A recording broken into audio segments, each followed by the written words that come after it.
Selain zikir ada namanya tafakkur. Ini yang lebih dalam. Kalau zikir itu adalah lafaz, kalau tafakkur itu tidak ada lafaz, tapi perasaan yang dekat dengan Allah. Bahkan dalam hadis qudsi disebutkan, orang yang paling dirindukan oleh Allah adalah orang yang duduk di tengah keramaian, di mana orang yang di keramaian itu berbicara tentang dunia, tapi ada di antara mereka yang kalbunya terkoneksi dengan Allah, maka itulah orang yang sangat dirindukan oleh Allah. Maka dirindukan dalam hal ini, rahmat Allah akan turun kepada orang itu. Rahmatullahi wabarakatuh. Alhamdulillah. Alhamdulillahilladzi rafa'al mustafa manasibal insani wal busyra wa ja'ala israhu min makkata muqaddasi fi lailata wahidatin ayatal kubra.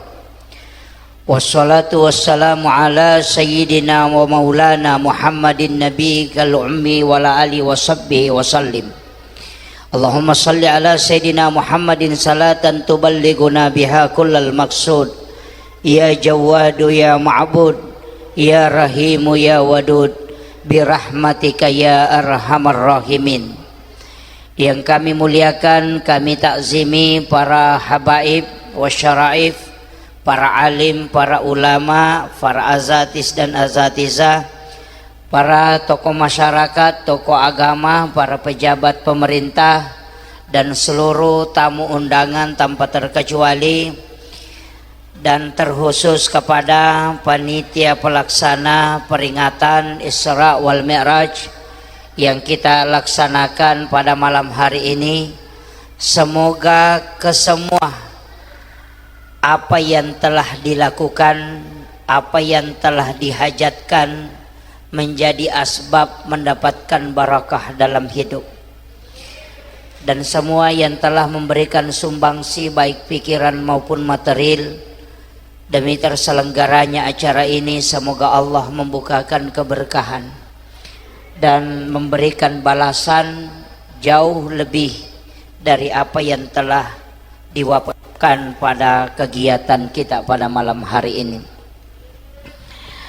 Alhamdulillah wa syukurillah, kita dipertemukan oleh Allah Subhanahu wa ta'ala di tempat yang penuh barakah ini. Kenapa masjid disebut tempat yang penuh barakah? Karena di dalamnya ketika orang masuk, selain didoakan para malaikat, tempat ini juga adalah tempat yang sebahagian ulama kalam mengatakan bahwa tidaklah berdiri satu masjid yang kokoh kecuali di tempat itu pernah menetes air mandi Rasulullah. Karena ketika Nabi dimandikan dengan menggunakan air sumur Gars, dalam riwayat itu disebutkan ada 7 orang yang memandikan Rasulullah. Kami pernah temukan dalam satu kitab hikmah, siapa yang menghafal nama 7 orang yang memandikan Rasulullah, maka matanya tidak akan buta hingga dia meninggal. Itu hikmahnya. Makanya paling tidak mudah-mudahan kita bisa menghafal namanya 7 orang yang memandikan Rasulullah. Dan air yang dipakai memandikan Rasulullah adalah air sumur Gars. Yang letak sumur ini ada di Madinah, dan itu sudah didoakan langsung oleh Rasulullah. Namun jamaah haji Indonesia dan jamaah umrah dari Indonesia jarang mengambil air sumur Gars. Hanya ulama-ulama kita dari Yaman, Hadramaut yang kadang ke sana mengambil air barakah, air mandinya Rasulullah. Itu sangat banyak fungsinya. Cuma ada ulama kita mengkhususkan air mandi itu bisa dicampur ketika ada saudara atau keluarga kita yang meninggal, campur dengan air mandi itu untuk mengambil barakah air mandi Rasulullah. Kalau ada anak-anak kita gangguan jin, sudah diru'yah berulang kali tidak berhenti, maka suruh minum air sumur Gars. Karena jin yang ada di dalam tubuhnya itu akan terbakar ketika kita tidak keluar. Itu salah satu dari sekian banyak barakah air sumur Gars itu. Ketika Nabi dimandikan, itu airnya justru menguap ke langit. Dan nanti hujan pertama setelah Rasulullah wafat, maka di seluruh dunia ini turun air hujan. Dan setiap tetesan air mandi Rasulullah jatuh ke bumi, di situ akan dibangun masjid dan musallah ataupun langgar. Dan tidak akan terjadi kiamat kecuali semua tempat tetesan air mandi Rasulullah itu terbangun masjid. Itulah sehingga nanti di akhir zaman sungguh banyak masjid dan langgar, tapi isinya tidak banyak. Karena semakin banyaknya rumah ibadah dibangun, itu sebenarnya bukan menambah keimanan, tapi sebenarnya itu tanda lemahnya iman, kata ulama kami. Karena kenapa orang bangun masjid dekat? Karena dia tidak mampu jalan jauh untuk menunaikan sholat berjamaah. Jadi itu alasannya. Jadi padahal sebenarnya rumah yang paling baik kata Nabi adalah rumah yang jauh dari masjid dan dekat dari kuburan. Jadi kalau ada rumah dekat dari kuburan, pas di samping kuburan atau di depan kuburan, tapi jauh dari masjid, itulah rumah yang paling bagus kata Nabi. Jadi sebaliknya, kalau ada rumah dekat dari masjid, jauh dari kuburan, itu rumah jelek. Nah, itu. Kan? Kenapa? Nabi itu bicara hakikat. Rumah yang dekat dari masjid itu tidak banyak langkahnya dia gunakan sampai ke masjid. Padahal setiap langkah kaki itu menuju ke masjid untuk sholat, itu satu derajat diangkat, satu kebaikan ditambah, dan dosa dihapuskan. Makanya kalau hanya 10 langkah berarti 10 dosanya terhapus. Makanya bapak yang rumahnya dekat dari masjid mutar dulu di lapangan baru masuk ke masjid kalau mau banyak langkah, ya. Kenapa rumah yang di dekat kuburan itu dianggap bagus? Karena kuburan itu akan selalu mengingatkan kita dengan kematian. Sehingga orang yang selalu mengingat mati, maka imannya akan terjaga. Itulah alasannya kenapa dianggap rumah yang jauh dari masjid itu, dekat dari kuburan, adalah rumah yang bagus. Cuma kalau kita pasti tidak memilih itu karena khawatir. Itulah sebabnya dalam agama masing-masing ada hadiah. Ada sholat yang nanti larinya ke zikir. Makanya disebut aqimis sholata li zikir. Dirikan sholat untuk mengingat kepada Allah. Selain zikir ada namanya tafakkur. Ini yang lebih dalam. Kalau zikir itu adalah lafaz. Kalau tafakkur itu tidak ada lafaz, tapi perasaan yang dekat dengan Allah. Bahkan dalam hadis qudsi disebutkan, orang yang paling dirindukan oleh Allah adalah orang yang duduk di tengah keramaian, di mana orang yang di keramaian itu berbicara tentang dunia, tapi ada di antara mereka yang kalbunya terkoneksi dengan Allah. Maka itulah orang yang sangat dirindukan oleh Allah. Maka dirindukan dalam hal ini, rahmat Allah akan turun kepada orang itu. Maka ketika kita duduk-duduk seperti ini kan dalam majelis. Kalau misalnya di pasar, di tempat kerja, usahakan kalbu kita itu terkoneksi dengan Allah. Mungkin dengan zikir batin. Saya sering menyampaikan ke jamaah, mestinya kita punya amalan yang tidak dilafazkan. Bukan bacaan Quran, bukan sholat, bukan juga zikir tasbih, bukan juga sholawat, bukan. Tapi ada amalan yang kita lakukan tidak dilepaskan dalam lisan, tapi kalbu yang selalu terkoneksi dengan Allah. Amalan inilah yang tidak pernah menghitung pahala, karena tidak ada pahala terhitung di situ. Kecuali kalau zikir bisa dihitung pahalanya, bacaan Al-Quran bisa dihitung pahalanya, salat bisa diketahui pahalanya. Tapi kalau kalbu tanpa ada lafaz, cuma merasakan diri kita dekat dengan Allah atau terkoneksi, maka itulah yang disebut tafakkur, kata Nabi. Apa keistimewaan tafakkur? 1 jam saja orang tafakkur itu masih jauh lebih mulia dibanding melakukan sholat sunat 1000 rakaat. Makanya hati-hati ketika ada orang duduk-duduk di tiang sandar-sandar menutup mata. Jangan katakan itu si anu masuk saja ke dalam masjid tidur, tidak ada. Jangan. Mungkin kalbunya yang terkoneksi dengan Rabbnya.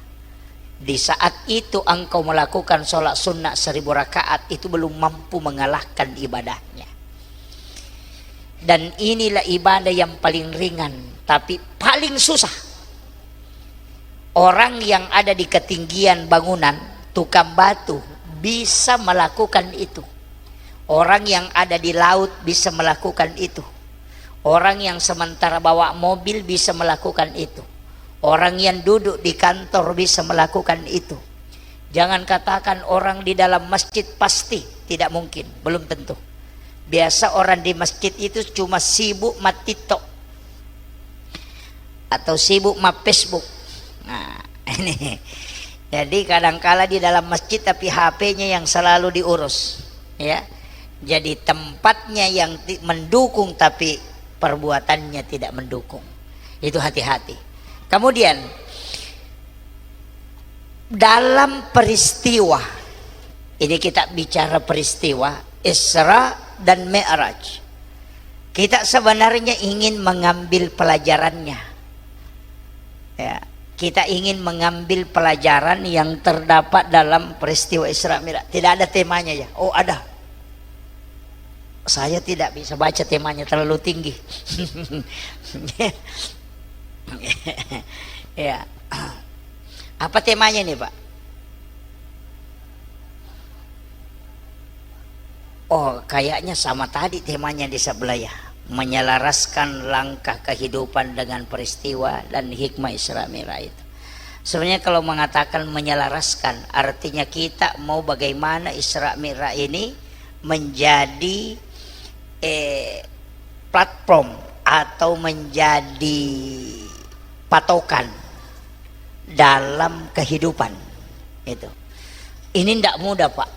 Saya ambil langkah awal ya. Saya tidak ceritakan Rasulullah sebelum di Isra Mi'rajkan, tapi saya ingin mengambil sedikit kaidah ketika Nabi dibelah dadahnya. Itu kan jelas dalam hadis yang sangat panjang yang menceritakan peristiwa Isra Mi'raj. Itu Nabi dibelah dadanya, kemudian diambil jantungnya, dimasukkan ke dalam satu wadah, yang dimana wadah itu lebih dulu diisi dengan air Zam-Zam. Ulama tarekat tidak pernah membahasakan bahwa jantungnya Nabi dibersihkan, tidak. Kita di tarekat pantang mengatakan jantungnya Nabi dibersihkan, karena kalau kalimat dibersihkan dipakai berarti jantungnya Nabi itu kotor. Jadi ketika kita mengatakan, kan biasa kita dengar itu penceramah mengatakan jantungnya Nabi diambil, kemudian dimasukkan ke dalam wadah, kemudian dibersihkan dengan air Zam-Zam, dicuci dengan air Zam-Zam. Ulama tarekat tidak pernah mengatakan dibersihkan dan dicuci, karena Nabi hatinya sangat bersih. Dia dari nur Allah kemudian dihembuskan menjadi nurun Muhammad, dan tidak mungkin itu kotor karena dia maksum.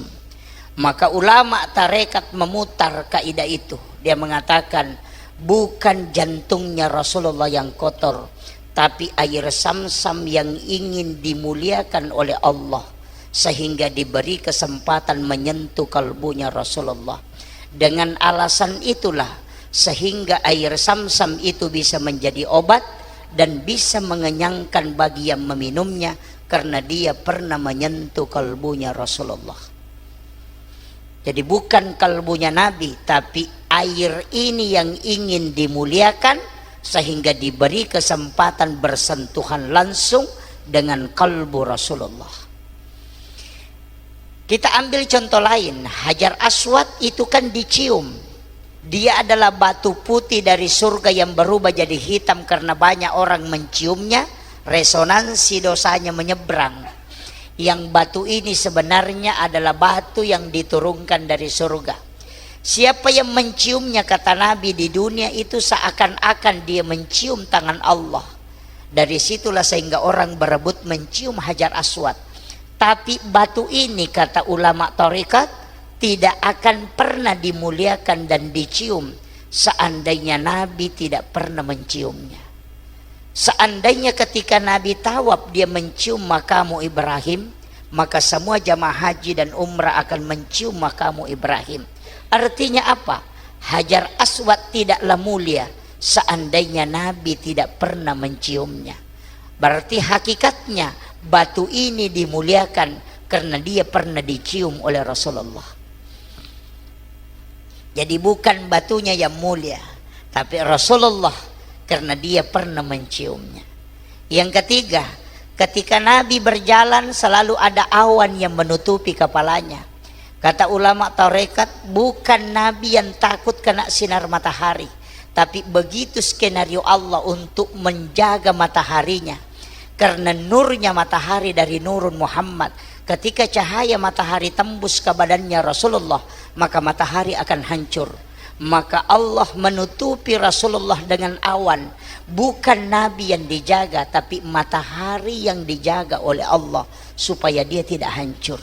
Begitu mulianya Rasulullah. Makanya kita kalau di tarekat itu selalu membalik itu. Ya, ada sebenarnya 21 kaidah itu yang sentuhan dengan Nabi, tapi saya tidak bahas semua. Kalau itu yang saya bahas itu 1 jam selesai Isra Mi'raj. Gitu. Saya belum ceritakan kisah Isra Mi'raj ini. Baru saat Nabi mau diberangkatkan. Kemudian Nabi kan diperjalankan, makanya disebut Asra. Bukan berjalan.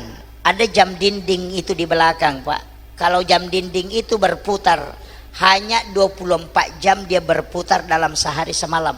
Tidak mungkin lebih. Tapi kalau Pak Imam kasih turun itu jam dinding baru dia putar, itu bisa sampai 100 kali berputar, itu pun bisa. Artinya ketika jam itu berjalan normal hanya 24 jam. Tapi ketika diperjalankan oleh Pak Imam maka bisa sampai 100 kali. Itulah sehingga Nabi disebut diperjalankan, bukan berjalan. Makanya Nabi dari Masjidil Haram itu dengan berbagai tempat yang dia tempati sehingga sampai ke Masjidil Aqsa itu butuh 2000 km. Tapi orang diperjalankan dengan 2000 km itu dalam bukunya Insinyur Agus Mustafa mengatakan hanya 0,005 detik Nabi sudah bisa sampai. Coba kecepatan itu yang bisa dipakai. Dalam ilmu sains sebenarnya sekarang mulai terungkap. Saya mengatakan Abu Bakar bahkan Umar semua sudah paham tentang ilmu itu. Sekarang kan kita bisa, Pak. Bapak Ibu yang sudah punya HP Android itu kalau kita video call, biasa video call kan? Video call orang di Mekah, berapa jaraknya Mekah ke sini? Tapi dalam sekian detik kita bisa berada di handphone yang ada di Mekah dengan wajah dan suara yang langsung didengarkan orang.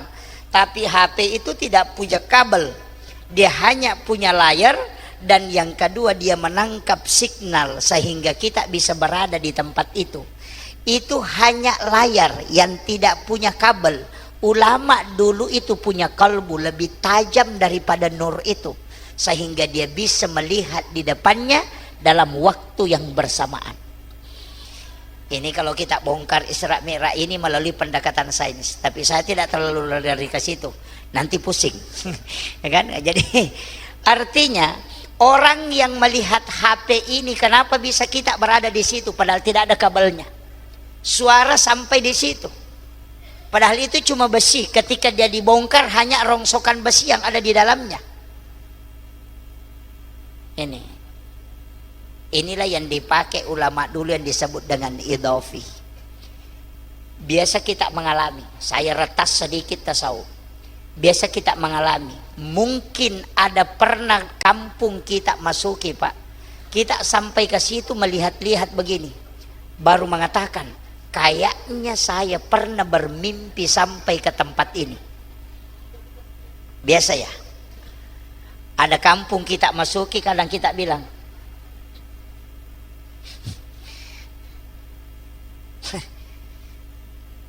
langsung ada minuman dari Isra Mi'raj ini. Di sini aja Pak. Ya.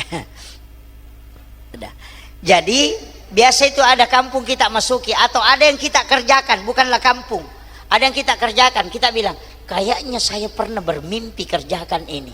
Seakan-akan hal ini pernah saya alami. Itu sebenarnya idhafi yang sudah tembus, cuma kita tidak mengolahnya. Nah, itu. Makanya cari itu. Sama orang bermimpi kan? Orang mimpi itu bisa melihat padahal matanya tertutup. Mata apa yang dipakai melihat orang yang bermimpi itu ketika dalam mimpinya? Matanya tertutup. Bahkan bisa dia ke Jakarta bolak-balik padahal dia hanya tidur 10 menit. Artinya ada alam yang bisa kau masuki dan bisa kau lihat, tapi dirimu tetap ada di suatu tempat. Kalau itu yang dibuka dalam alam hidup, oh, itulah yang disebut dengan dibukakan pintu sir oleh Allah Subhanahu wa taala. Cuma sampai di situ saya bahas, saya tidak tambah lagi. Kemudian itu urusannya para wali. Ya, kita ini belum sampai ke sana. Saya hanya menyampaikan yang guru-guru kami sampaikan. Tingkatan saya itu belum sampai ke ulama. Makanya saya selalu biasa minta jangan panggil kiai. Kiai itu susah Pak. Saya cukup panggil gurutta. Itu gelar orang Bugis. Karena saya orang Bugis, itu gurutta. Kalau kiai itu ditambah Andre Gurutta. Ya. Nah, ya. Jadi kalau bilang gurutta berarti itu ustaz. Kalau Andre Gurutta itu sudah kiai. Nah, itu kalau orang Bugis. Jadi saya tidak mau dipanggil kiai. Karena itu belum sampai ke situ. Kiai itu tidak mudah Pak. Harus menguasai 9 ilmu. Ya. Makanya kalau ustaz itu lebih aman. Ya. Jadi jangan panggil kiai. Itu saya minta jangan terlalu dianggap, itu tidak boleh. Saya ini tidak ada apa-apanya Pak. Masih banyak guru-guru kita di Kalimantan ini yang sangat hebat. Cuma karena amanah ya kita menyampaikan begini. Makanya mau sepakat tidak sepakat, saya sudah kalau menyampaikan selesai. Kemudian Rasulullah diperjalankan. Apa sebenarnya hakikatnya? Ini hakikat sholat. Walaupun kan tujuan Isra Mi'raj itu bukan sholat, tapi untuk memperlihatkan tanda-tanda kebesaran Allah. Karena tidak ada nabi yang bisa melihat Allah secara langsung. Tidak ada juga nabi yang masuk ke dalam surga dan neraka sampai keliling di dalam neraka. Itu kecuali Rasulullah. Jadi semua nabi itu cuma diceritakan neraka, diceritakan surga, diceritakan tingkatan langit. Dan tidak pernah melihat wajah Allah secara langsung. Makanya di dalam ayat itu disebutkan linuriyahu min ayatina, untuk memperlihatkan, bukan menceritakan. Kan gitu. Makanya kalau ada kepala desa diceritakan ada kampung begini indah, begini lampunya, dia tuh menghayal. Bagaimana kira-kira ya? Tapi ketika dia melihat, oh ternyata begini, maka dia bertasbih. Subhanallah. Itu biasa seperti itu. Maka kalimat pertama dalam peristiwa Isra Mi'raj itu diawali dengan kalimat Subhanalladzi asra bi abdi. Karena semua yang dilihat Rasulullah itu adalah di luar dari apa yang diprediksi oleh orang. Nah, ini makanya Nabi itu melihat Allah langsung. Di mana dia lihat? Di alam mustawa, di atasnya Sidratil Muntaha. Malaikat Jibril tadi di Habsi itu dibaca anta nurun fauqa nurin. Itu Nabi dengan Jibril. Karena malaikat Jibril hanya sampai di langit ketujuh, tidak bisa naik. 360 sayapnya dia kibaskan, itu tidak bisa meninggalkan langit ketujuh. Makanya Jibril mengatakan, aku hanya sampai di sini Muhammad. Ketika aku melewati alam ini maka aku akan hancur. Maka Imam Ja'far Al-Barsanji itu mengatakan, anta nurun fauka nurin, engkau Muhammad cahaya di atas cahaya. Karena Jibril adalah cahaya, tapi engkau bisa menempati atasnya. Jibril tidak bisa masuk ke alam mustawa, tapi engkau bisa masuk ke situ. Itulah makna anta nurun fauka nurin, yang banyak orang salah paham. Dia kira anta nurun Muhammad fauka nurin Allah, padahal bukan. Itu keliru besar itu. Ya. Makanya ketika Nabi ketemu dengan Allah itu kan langsung. Tapi apakah Allah ada di situ? Saya dari NU Ahlus Sunnah wal Jamaah Nahdiyah tidak pernah memahami bahwa Allah itu ada di alam mustawa. Kenapa? Karena dia adalah ya latif, tidak bisa bertempat. Karena kapan kita memberikan tempat maka dia menjadi makhluk, dan itu laisa kamislihi syai'un. Jadi bagaimana cara memahami? Itu seakan-akan ulama kita menjelaskan. Saya mengatakan saya naik ke kubah masjid, baru naik ke menara. Di menara saya melihat bulan. Apakah bulan ada di menara? Tidak, itu masih jauh dari menara. Tapi di situ baru saya bisa melihat bulan. Begitu juga Rasulullah di alam mustawa baru dia bisa melihat Allah. Bukan Nabi mengatakan Allah ada di situ, tidak. Karena kalau bertempat, wah itu jadi masalah. Yang paling parah, ada yang memahami kalau sepertiga malam Allah itu turun ke bumi. Oh, Allah itu sibuk sekali. Karena Jakarta Kalimantan beda 1 jam. Turun dulu di Jakarta, baru lari ke Kalimantan, turun lagi, baru lari lagi ke Papua. Karena tidak bersamaan kan. Makanya ulama mengatakan yang turun itu bukan Allah, yang turun adalah rahmatnya. Sebagaimana cahaya lampu, lampunya tetap ada di atas, tapi sinarnya akan sampai ke lantai. Itulah yang turun, bukan berarti balonnya yang dikasih turun. Itu fungsi kaca. Itu cara memahaminya sederhana. Ya, makanya kalau kita dalam beribadah, ada kan di dalam diri kita ini yang tidak diciptakan. Jasad diciptakan, napas diciptakan, jiwa diciptakan. Apa yang tidak diciptakan? Wa nafahtu fihi mir ruh, dihembuskan.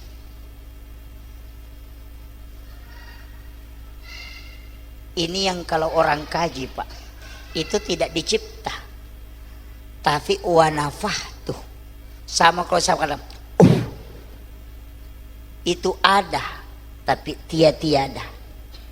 Hembusan itulah yang disebut dengan dari Allah, dan itulah yang terkoneksi dengan nurnya. Maka ketika orang sholat, disitulah masuk, dan disitulah pertemuan antara yang dihembuskan dan yang menghembuskan. Tapi jangan katakan berarti Allah itu banyak. Kalau masuk sini ada juga, di sini ada juga, di sini ada juga. Oh tidak. Sama kalau kita mengambil ember 10, isi air, bawa ke tengah lapangan. Di ember pertama dilihat di siang hari. Lihat airnya. Oh ternyata ada bayangan matahari di dalam ember pertama. Pindah ke ember kedua, masih ada bayangan matahari. Pindah lagi ke ember ketiga, kita juga menemukan bayangan matahari. 10 ember kita pasang, juga 10 bayangan matahari. Apakah matahari itu 10? Tidak, dia tetap satu. Tapi kenapa ada bayangan di dalam ember? Karena ada cermin yang terpantul untuk menangkap nur itu. Yang terpantul itulah dengan disebut dengan rahasia nur yang disimpan oleh Allah dengan wa nafahtu fihi mir ruh. Itulah yang dipakai mengingat. Ini agak berat ya. Oh saya kasih ringan-ringan sedikit. Nah, ini nanti kalau pusing kalau terlalu berat ini. Iya. Bahasa sederhananya, Karena diri kita itu kan terbagi, Pak. Ada jasad, unsurnya kan 4. Tanah, air, api, angin. Yang awalnya kan api, baru angin, tanah, baru air. Ini 4 unsur penciptaan jasad. Tapi jasad ini dari Nurun Muhammad. Kenapa 4 ini disebut dari Nurun Muhammad? Karena 4 ini sifatnya juga Ahmad. Api sifatnya berdiri, angin ruku, tanah sujud, air duduk. Kalau berdiri simbol huruf alif, kalau ruku simbol huruf H, kalau sujud simbol huruf mim, kalau duduk simbol huruf dal. Maka tulisannya Ahmad. Siapa itu Ahmad? Nurun Muhammad. Makanya orang sholat itu disebut begitu. Berdiri alif, ruku H, sujud mim, duduk dal. Tulisannya juga adalah Ahmad. Maka sholat itu adalah Ahmad. Sedangkan orang yang sholat itu Muhammad. Kenapa dikatakan Muhammad? Karena kepala itu mim, dada huruf H, pinggul huruf mim, kaki huruf dal. Makanya tulisannya Muhammad. Ini belum dipaham. Kalau belum paham saya pindah lagi. Ini kalau agak berat ya. Sebenarnya tangan ini sudah simbol, Pak. Ketika kita takbiratul ihram dengan mengucapkan lafaz Allah, itu kita juga sebenarnya mengangkat lafaz Allah. Jadi tangan ini mengangkat lafaz Allah, bibir ini juga menyebut lafaz Allah, diri kita ini juga merasa menyatu dengan Allah. Bagaimana maknanya? Ini kan huruf alif, ini huruf lam, huruf H. Makanya lafaz tangan ini kan Allahu. Ini ada garis tangan 8 menghadap ke bawah, itu angka 8 begini. Ini angka 1. Yang sebelahnya ini juga 8, angka 1. 1 adalah 18, 1 adalah 81. Kalau 18 tambah 81 itu kan 99. Itulah asma Allah. Kenapa lafzul jalalah menutup lafaz Allah itu? Karena itu yang diangkat. Sebenarnya ketika kita takbir ada 2 cara. Kita bisa menghadap, itulah yang disebut as-sholatu mi'rajul mu'minin. Yang kedua kita tidak menghadap, tapi kita merasa dilihat oleh Allah. Makanya kaidahnya Nabi kan sederhana, anta'budallah ka'annaka tarahu, sembah Tuhanmu seakan-akan engkau melihat. Itulah yang as-sholatu mi'rajul mu'minin. Fa illam takun tarahu, tapi ketika tidak bisa, fa innahu yaraka, engkau saja yakin bahwa Allah melihat aku. Jadi rasakan kehadirannya, bukan datang ke hadiratnya. Masing-masing kan punya dalil. Yang naik itu Allahu alal arsy istawa. Yang tidak naik itu wa huwa ma'akum aina ma kuntum. Kan ada semua kan? Yang mau naik ya silahkan naik karena ada dalilnya. Wa huwa Allahu alal arsy istawa. Allah itu ada di atas aras. Kalau yang tidak naik pakai kaidah wa huwa ma'akum aina ma kuntum. Dia selalu bersamamu dimanapun engkau berada. Atau pakai yang kedua, Allahu akrabu min hablil warid. Allah itu lebih dekat daripada urat leher. Kan gitu, karena urat leher itu masih di luar, sedangkan kalbu itu menyatu dengan seluruh diri. Makanya yang mengingat itu ketika tidak mengingat. Kalau Anda mengingat berarti tidak mengingat. Tapi kalau Anda tidak mengingat berarti sudah mengingat. Kalau dia ada berarti tidak ada. Kalau dia tidak ada berarti dia ada. Sudah paham? Kayaknya pusing ini. Oke, saya bahasakan begini. Artinya kalau dia ada, kalau engkau mengingat Allah, tidak mungkin selainnya datang, pasti hilang. Coba tes Allah, itu pasti hilang yang lain ketika engkau mengingat dia. Itulah yang dimaksud ketika engkau mengingat berarti sudah tidak mengingat. Artinya kau mengingat Allah, yang lainnya hilang. Tapi ketika engkau ingat yang lain, pasti dia hilang. Itulah Nabi bilang orang Bugis, angkaina de inangkah. Nah, kan gitu. Artinya kalau dia ada, yang lain hilang. Kalau dia tidak ada, yang lain ada. Maka mengingat Allah artinya semua yang lain lepas. tapi tidak mengingat dia, maka yang lain akan datang. Kan gitu. Makanya dalam sholat itu tidak bisa orang khusyuk 100%. Tidak bisa. Kenapa? Karena disebutkan aqimis sholata li zikri, bukan aqimis sholata li askura. Kalau li askura tidak lepas, kalau li zikri bolak-balik. Makanya kalau kita sudah assalamualaikum warahmatullah, assalamualaikum warahmatullah, langsung istighfar 3 kali. Kenapa? 3 dosa tak kalau sholat. Yang pertama, dosa bacaan yang tidak sempurna. Yang kedua, dosa gerakan yang tidak sempurna. Yang ketiga, dosa ingatan kepada Allah yang tidak sempurna. Makanya baca istighfar 3 kali untuk menutupi kesalahan dalam sholat. Ada yang protes, kenapa orang sudah sholat baca istighfar? Mestinya baca alhamdulillah karena syukur selesai menyelesaikan ibadah kan? Kenapa baca istighfar?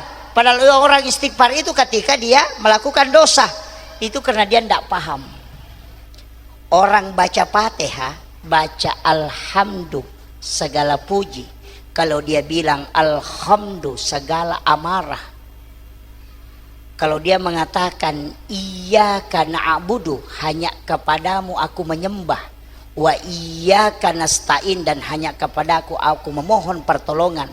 Tapi kalau dia mengatakan iyyaka na'budu, hanya syaitan yang aku sembah, wa iyyaka nasta'in, dan hanya syaitan yang saya mintai pertolongan. Ihdinas sirata, itu jalan yang lurus. Tapi kalau ihdinas sirata, ujung pedang yang runcing. Kalimat-kalimat fasahah dalam sholat tidak mungkin sempurna. Maka istighfarkan, karena pasti itu adalah kesalahan. Walaupun sholat itu penghapus dosa, bukan menutup dosa. Karena dalam 2 kalimat bahasa Arab yang pintar nahu saraf itu, dalam balaga disebutkan istighfar, kan gitu. Ada al-afu, itu beda Pak. Kalau astaghfirullahal azim itu dari kalimat istighfara. Istighfara itu menutup yang nampak, itu maknanya. Jadi sama kalau ada tulisan di kertas salah, kita ambil tip X kemudian kita tip X. Tip X itu tidak menghapus, cuma dia menutup tulisan. Itulah yang disebut dengan istighfara, menutup yang nampak. Kalau al-afu menghapus, makanya bulan Ramadan itu dibaca Allahumma innaka afuwun karim tuhibbul afwa fa'fu anna. Karena memang Ramadan penghapus dosa, bukan penutup. Yang kedua, dalam sholat dipakai Rabbi ghafirli warhamni wajaburni warafa'ni warsukni wahdini wa'afini wa'fu'anni. Coba. Makanya Nabi mengatakan ketika umatku ingin menunaikan sholat, Allah menyuruh malaikat itu meletakkan dosa di pundaknya dan di kepalanya. Makanya itu orang yang rajin sholat berjamaah, kalau sudah masuk waktu sholat itu terasa berat perasaannya, kayak ada beban, kayak terbebani betul itu, kayak berat perasaannya. Kenapa ini? Oh, saya belum sholat. Tapi ketika selesai salam, seakan-akan ada hal yang lepas dari diri kita, kayak langsung ringan. Itu hikmah sholat. Karena Nabi mengatakan, Allah sudah sampaikan, dosa diletakkan di kepala dan juga di pundak. Ketika dia ruku dan sujud, maka berguguran dosa-dosa itu sebagaimana dedaunan dari tangkai kayu. Makanya Pak, 2 bacaan yang sama pakai awalnya, Subhana Rabbiyal Azim ketika ruku. Yang kedua, Subhana Rabbiyal A'la ketika sujud. Kenapa di situ pakai kalimat subhana? Karena di situ inti hakikat sholat. Makanya disebut wasjudu warka'u ma'ar raki'in. 2 dia kalimat disebut. Makanya kalau ruku jangan cepat. Allahu Akbar, sami Allah. Belum jatuh dosamu bos. Kan gitu. Kasih lama-lama. Nikmati rukutmu, minta kepada Allah supaya dosa-dosamu ditumpahkan. Ketika engkau sujud betul-betul sajid, ruhmu kau sujudkan, nafsumu kau sujudkan, dirimu kau sujudkan, napasmu pun engkau jangan terengah, tapi coba dengan pelan kau memohon kepada Allah supaya semua masalah itu ditumpahkan. Ketika itu seakan-akan Allah mengatakan, wahai hambaku, duduklah engkau dan memohonlah. Maka kita mengatakan, Rabbi ghafirli warhamni wajaburni warafa'ni warzuqni wahdini wa'afini wa'fu anni. Ada semua di sini. Kemudian Allah mengatakan kembali, sujudlah wahai hambaku. Maka kita sujud kembali memohon, ijabalah ya Rabb, engkau yang maha tinggi. Itu sebenarnya kuncinya. Makanya sholat itu mestinya di sholat sunat kita nikmati Pak. Karena kalau sholat berjamaah diatur ki sama imam. Masih mau ki ruku na bangkit mi Pak imam. Karena memang ada aturannya, imam tidak boleh lama. Karena yang ikut berjamaah macam-macam. Ada orang sakit perut, ada yang mencret, ada yang demam, ada yang flu, ada yang punya urusan, ada yang keluarganya menunggu, ada dalam perjalanan. Sehingga kenapa? Nabi tidak menginginkan orang menyalahkan sholat. Jangan sampai karena sholatmu lama dia jengkel pada sholat sehingga dia berdosa. Maka ringankanlah ketika engkau menjadi imam. Nah, itu saking mudahnya agama Pak ya. Jadi kadang-kala kita ini, wah ini sudah mau 1 jam ini, jam 10 Pak, bukan belum, tadi di situ memang jamnya sedih. Iya betul.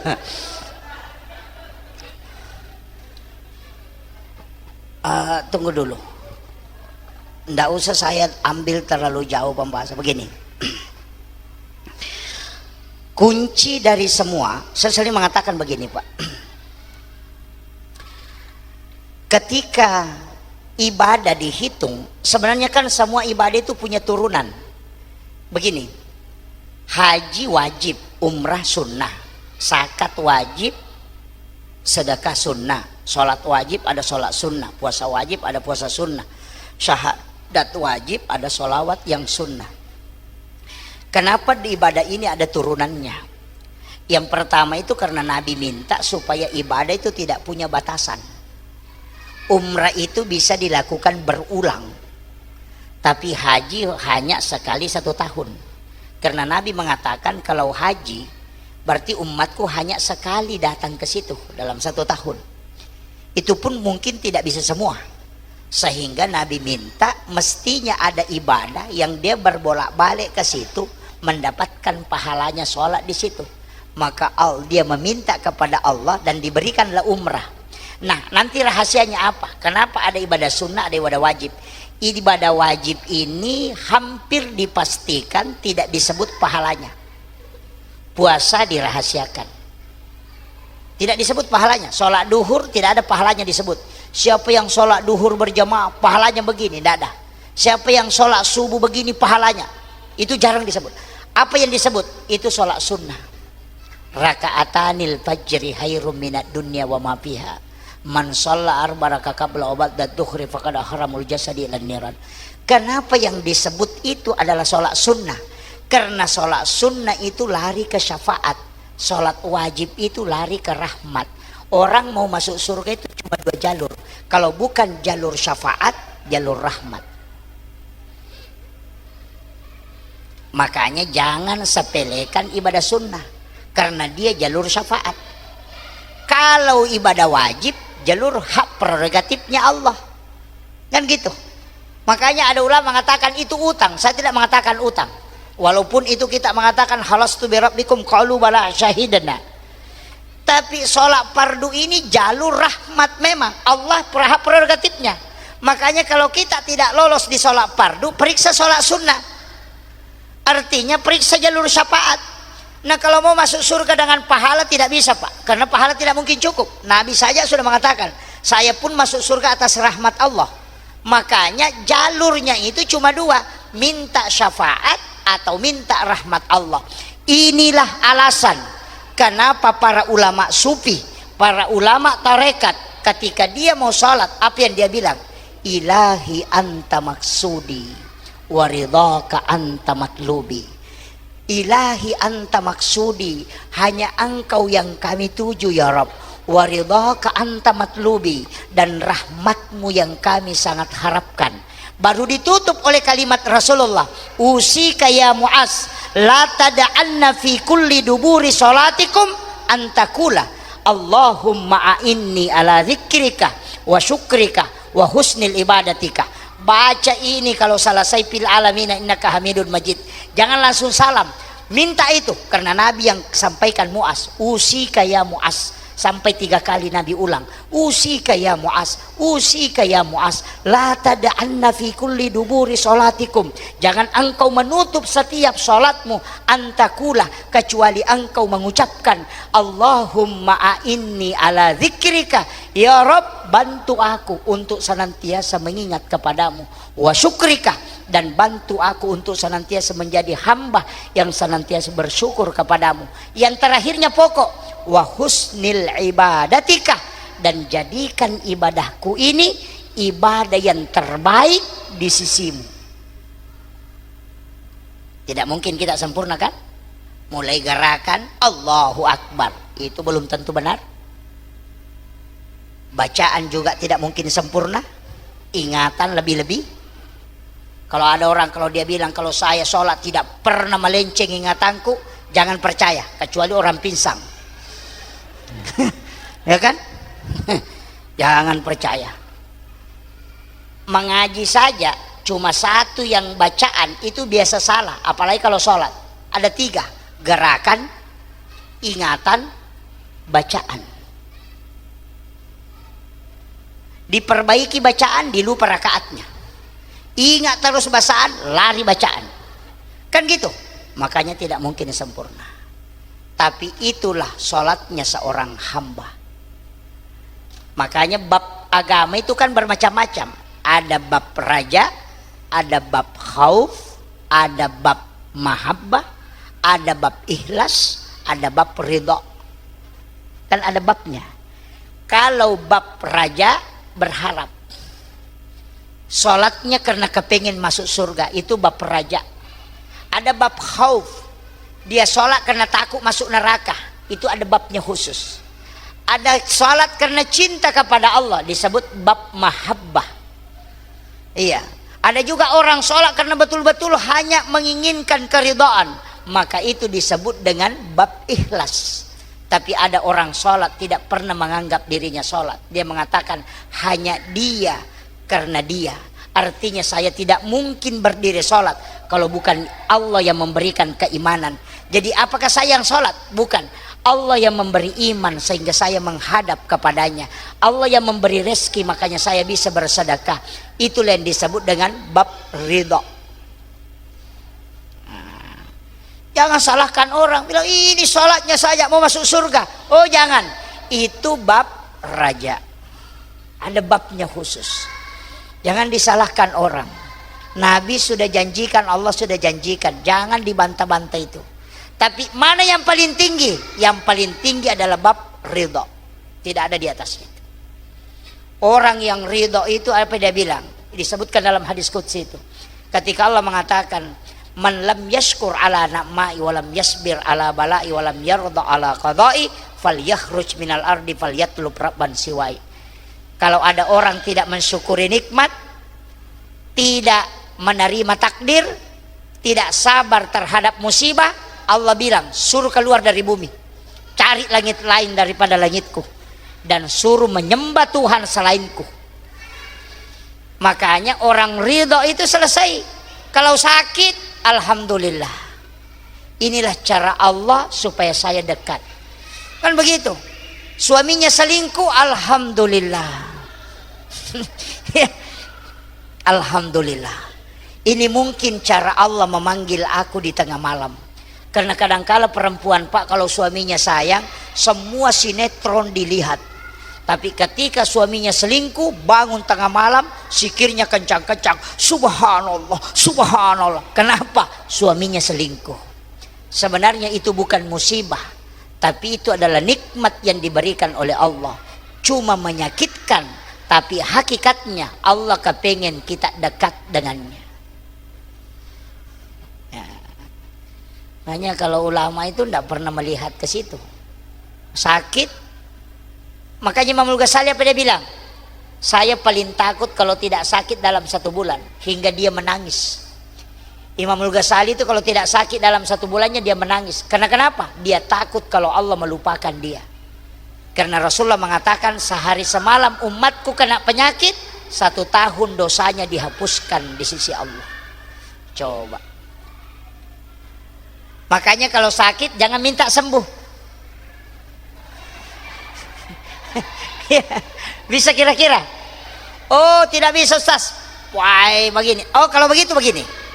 Kita bagi 3. Jangan tasawuf murni, jangan juga fikih murni, jangan juga hikmah murni. Apa yang dipakai? Bilang begini, ya Allah, ketika penyakit ini adalah siksaan, maka aku mohon kepadamu ampuni kesalahanku dan sembuhkan penyakitku. Tapi ketika penyakit ini adalah ujian, maka beri aku kesabaran untuk menghadapi dan angkatlah derajatku. Kan gitu. Jadi jangan pikir murni, minta. Kan gitu.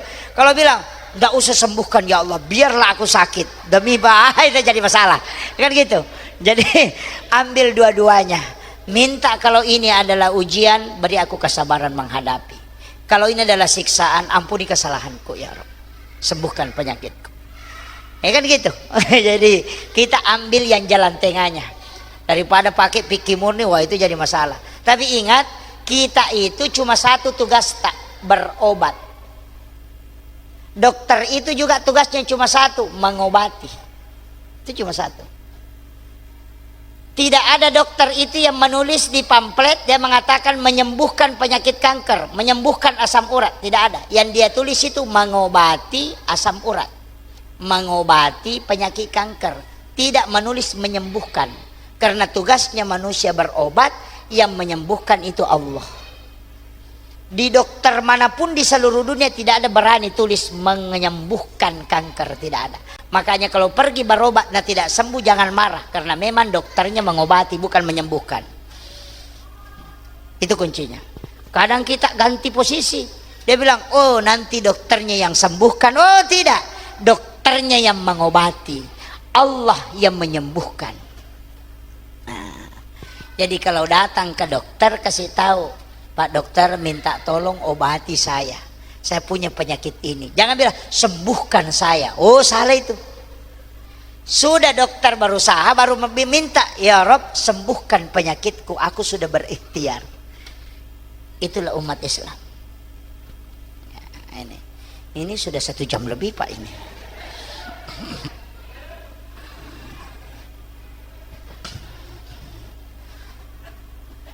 Saya potong aja sedikit begini.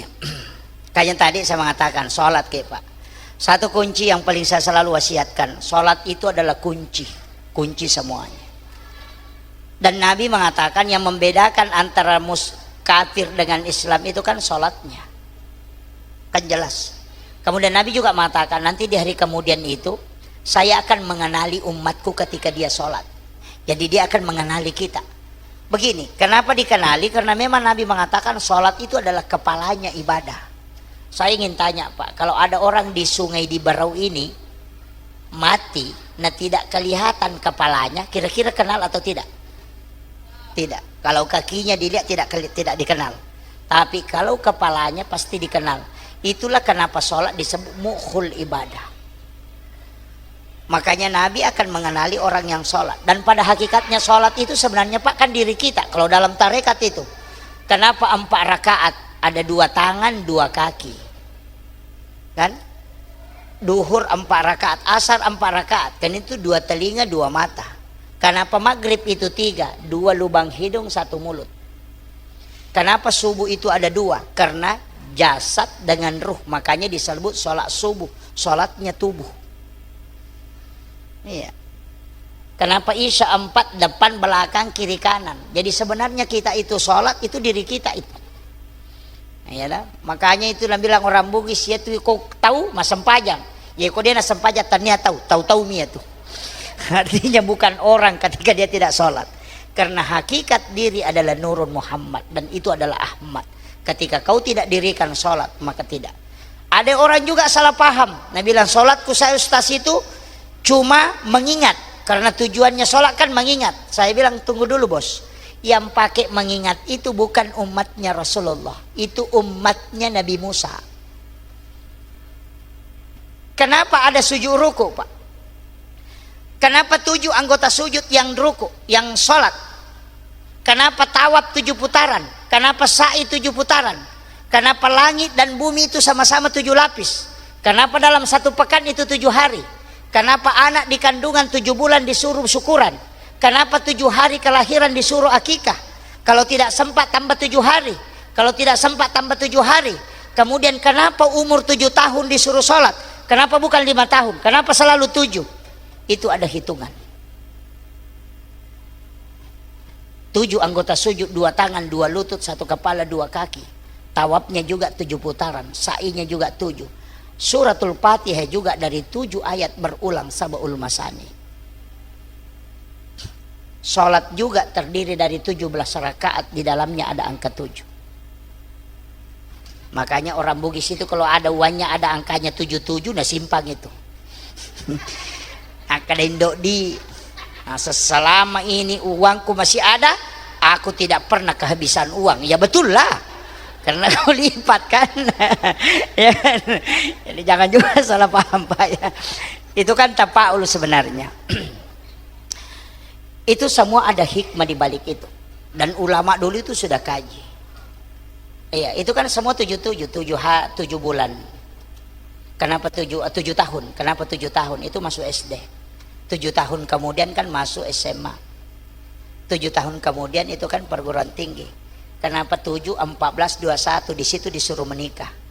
Tambah 7 tahun kemudian tambah 7 tahun plus 2. Kenapa 2? Itu karena ada hitungan gandanya. Coba lihat. Kalau ada orang di umur 40 nah tidak sukses, itu susah sukses ke atas. Tapi kalau di bawah 40 dia menanjak, itu bisa menanjak sampai atas. Itu hitungan. Kalau tambah 7 tahun kemudian berarti 48. Kalau dia kena penyakit, apakah di bulan ke-7 atau tahun ke-7? Coba lihat berapa hari dia kena. Kalau dia 7 hari, tambah 7 tahun kemudian. Tapi saya tidak usah bahas itulah. Nanti takut, wah ini mati ke sini gitu kan. Ini makanya saya hanya wasiatkan ini yang terakhir, usahakan tetap jaga anak-anak kita, perintahkan untuk sholat. Kalau kita tidak mampu menjaganya, masukkan ke pesantren. Biar gurunya di pesantren yang membimbing. Supaya kita lepas hanya mendoakan.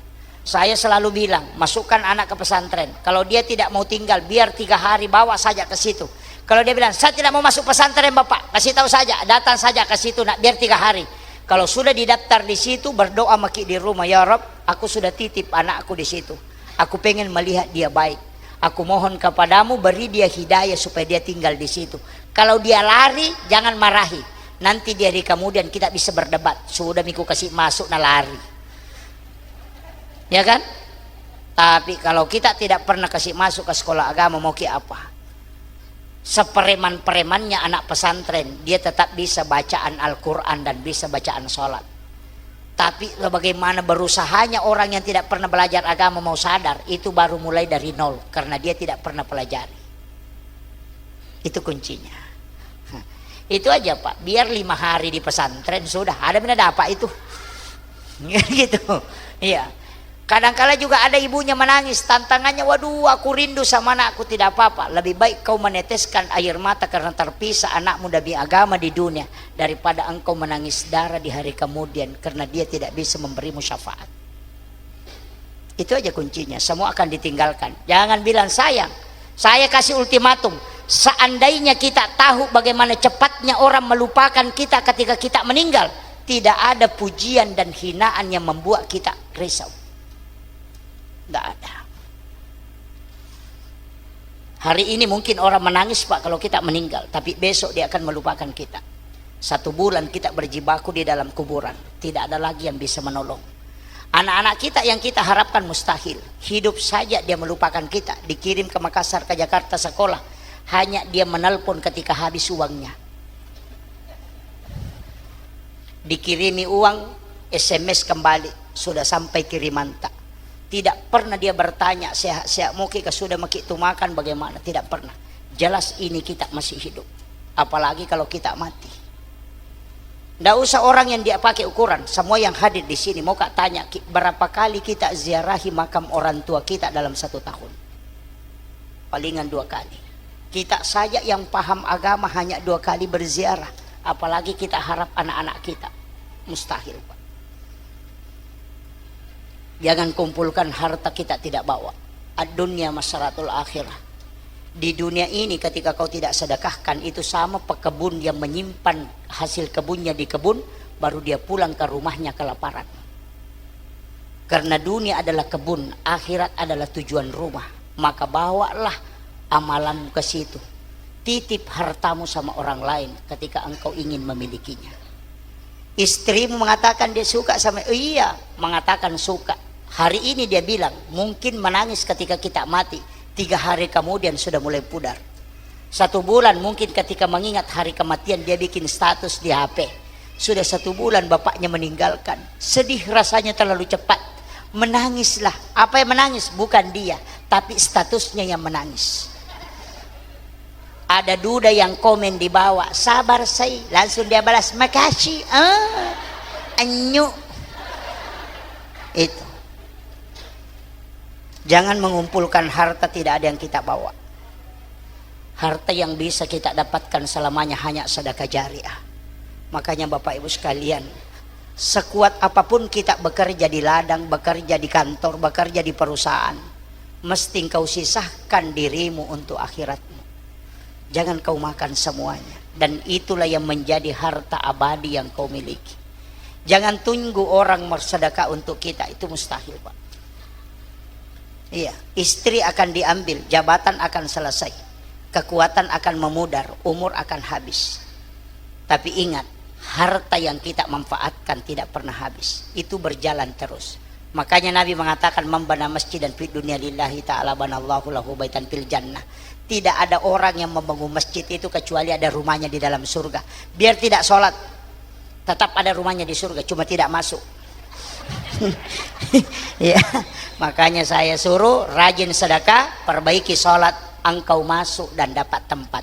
Tapi kalau rajin sholat tidak pernah sedekah, masuk tidak ada tempatnya.